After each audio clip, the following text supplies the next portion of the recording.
All right, so here's what we got. This is how we ended the season. Of course, things get crazy busy. Stuff doesn't always stay as organized as you like, but we've got the 350 spare parts toolbox, and then we've got our trailer rig spare part toolbox. You can tell a lot of stuff is just thrown in there, not really organized. Probably couldn't find stuff super easy without digging a bunch, which we want to eliminate that, and we want to try to systematize everything to make everything as the same as possible. So I'll be kind of pulling all these things out, figuring out what we need on each rig as far as spare parts go, so that way if we have anything that breaks down in the field, we can quickly repair it and at least get back to the shop. If it's a major repair, hopefully we can repair it and limp along and finish out the job, get back to the shop, and then we've got a bunch of parts and tools and everything on our shelves ready to go in case we need to get stuff fixed quickly. So we'll kind of take you along. I'll start kind of pulling some stuff out, explain what it is, and let you know what we have on our spare parts toolbox. So what I want is I want 2 of every quick connect in our box for the rig, and then I want 3 of every quick connect back at the shop as spare parts. So when one part goes bad and we have to replace it, we pull it from the box, and then that way we backfill with what we have left at the shop into the box. That way we can always just use, we've got like a little storage bins here, use our shop as kind of our indicator of when we need to order parts. We can just look into the bins and see, oh, we don't have 3 of whatever size quick connect. That means we need to get those on order. That way we kind of make sure we keep a consistent amount of parts on hand, and we don't get to a point in the year where, oh crap, something broke down and we don't have parts to fix it. So you can tell for box 1, I've got a lot of parts that I need to order. I just need to order the 2 male to female 1/4 inch quick connects for box 2, and then box 1 is missing quite a bit, so I got to order quite a bit there. And then of course this is all we have right now as our shop fittings. So we have a ton of parts that we need to order for the shop. Of course, as you go through a season, a lot of stuff is going to be wearing out, breaking down. We didn't do a great job, as you can see, of backfilling and making sure that we have enough parts in our flow as far as quick connects go.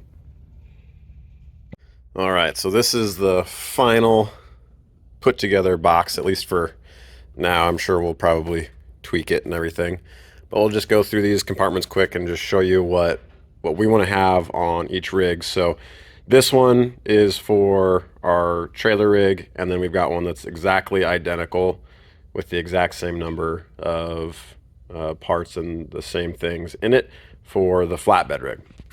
So first compartment, we've got thread tape, and we've got some extra, those are actually surface cleaning nozzles. They've got, I believe, 3 different sizes that we've got in there. So we have 25O, see, 2O, 25s, and 3Os. We've got filters for the end of our drop sticks. We carry 5 of these in here.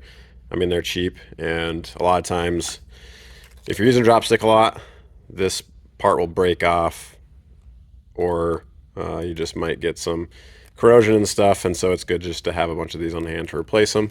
Of course, we've got our hose clamps for anything that might go wrong that we need to tighten down. We've got both sizes of O-rings, so for the 3/8 inch coupler, and then for the 1/4 inch quick connect couplers.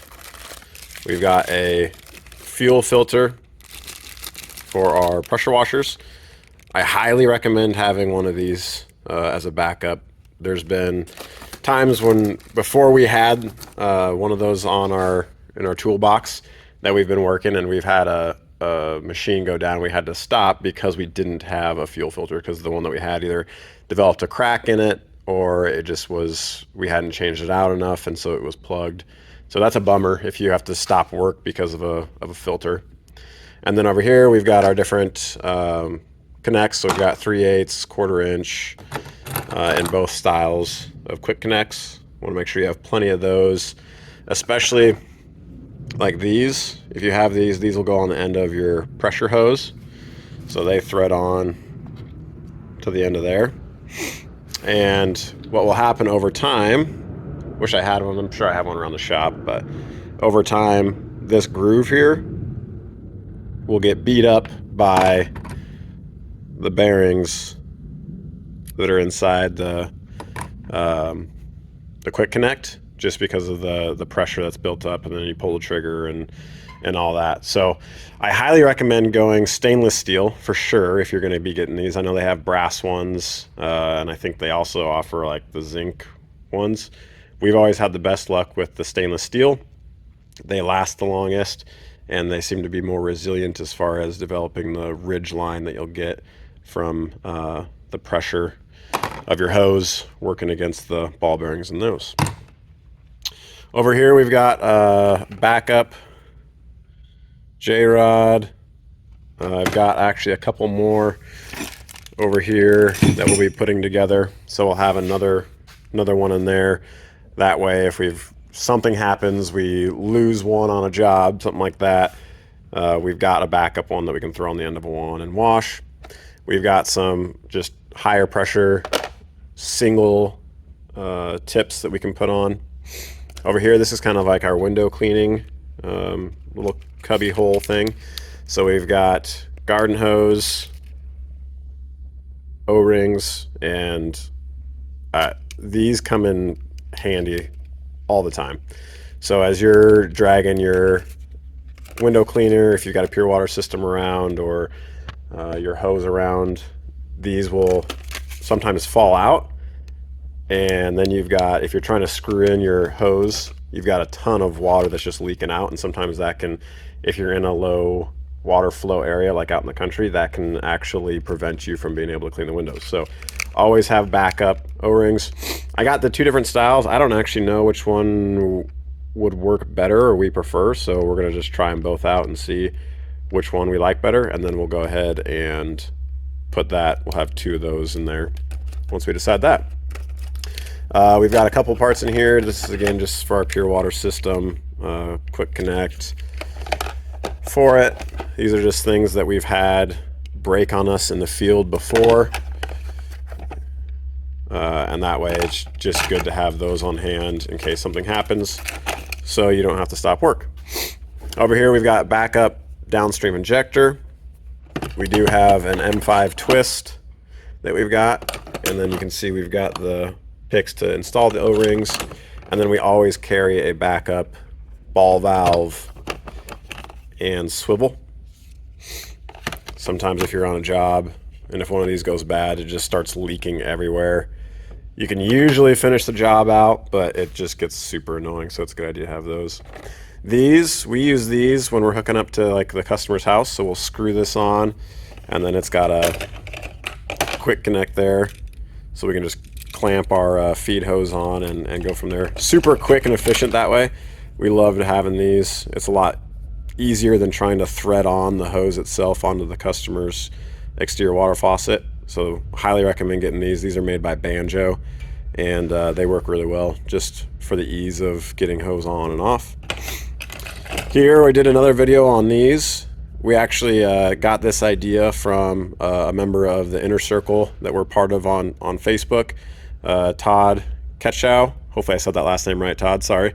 But this will actually hook up from our 12-volt system into our pure water system for our window cleaner, and that way, you know, if we get to a job that doesn't have water or the water flow stops for some reason, we can still tap into our water tank and use that water on there to finish cleaning the windows out. Just a fantastic idea he had, and I'm glad that we heard about it and stole it from you, Todd. Thank you again. And then over here we've got backup downstream injectors. We do typically run the check valves from Southeast Soft Wash on there, so that actually eliminates the ball and spring that's in here, which if the injector is going bad, it's likely the ball and spring that's going bad. So those check valves, they help prevent that. They increase the longevity, and then they also give you some increased flow. So highly recommend getting those. I think they're like, they might have a sale right now. I don't know if it's still going on or not, but it was $99 for one of their check valves. And the ones that we have, I mean, those last us nearly all season, if not all season. So fantastic investment there. But that's just a quick run through of what we've got kind of in our spare parts box that we keep on each rig. Hopefully that helps. Those are definitely things that we recommend having on you. I know it can be a little bit of an investment to, purchase all these parts and everything and have them just as backups, but one part going bad and preventing you from completing a job or getting paid more than pays for what you see in this box. All right, we'll talk to you guys later. Bye.